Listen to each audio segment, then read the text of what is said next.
वफाकी वज़ारत ख़ज़ाना ने oil and gas sector के मालियाती निज़ाम पर सवालात उठा दिए। PSO पाकिस्तान पेट्रोलियम लिमिटेड और OGDCL का मालियाती निज़ाम गैर मौसर करार दे दिया है। मज़ीद जान लेते हैं डॉन न्यूज़ के नुमाइंदे ताहिर शीरानी से। ताहिर, बताइएगा, ऑयल एंड गैस सेक्टर के मालियाती निज़ाम पर तहफ़्फ़ुज़ात का इज़हार किया गया? जी बिल्कुल, वज़ारत ख़ज़ाना की जानिब से जो सरकारी मल्कियत इदारों से मुतालिक रिपोर्ट है उसमें जो 5 सरकारी तेल और गैस की कंपनियां हैं जिसमें Pakistan state oil, Pakistan petroleum limited, OGDCL, स्वी सदर्न और स्वी नार्दर्न गैस कंपनियां हैं, इनके मालियाती निज़ाम पर सवालात उठाए गए हैं और इनका मालियाती निज़ाम को गैर मौसर और दुक्यानूसी करार दिया गया है।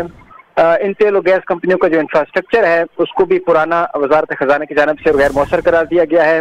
वज़ारत ख़ज़ाना का कहना है कि Pakistan state oil circular debt cycle में ट्रैप हो गया है। एनर्जी सेक्टर में गर्दिश कर्जे के बायस कैश फ्लोज के मसाइल पैदा हुए हैं और अदम अदायगियों के बायस वाजिबात बढ़ चुके हैं। कंपनियों की माशी सूरत हाल मुतासिर हुई और इस सूरत हाल के बायस कंपनियों का जो हुकूमती सपोर्ट पर इन्हिसार है वो बढ़ गया है। वज़ारत ख़ज़ाना के मुताबिक OGDCL और PPL पुराने तरीक़ेकार के तहत काम कर रही हैं और पुरानी टेक्नोलॉजी के बायस पैदावार कम और ऑपरेशनल लागत ज्यादा है। बिजनेस प्लान के जरिए रेवेन्यू लॉसेस महदूद और ऑपरेशनल कारकर्दगी बेहतर बनाई जा सकती है। वज़ारत ख़ज़ाना का ये भी कहना है कि मालियाती निज़ाम को बेहतर बनाकर गर्दिश कर्जे के मसले पर काबू पाया जा सकता है और कंपनी को इंफ्रास्ट्रक्चर जदीद बनाने के लिए सरमायाकारी की जरूरत है।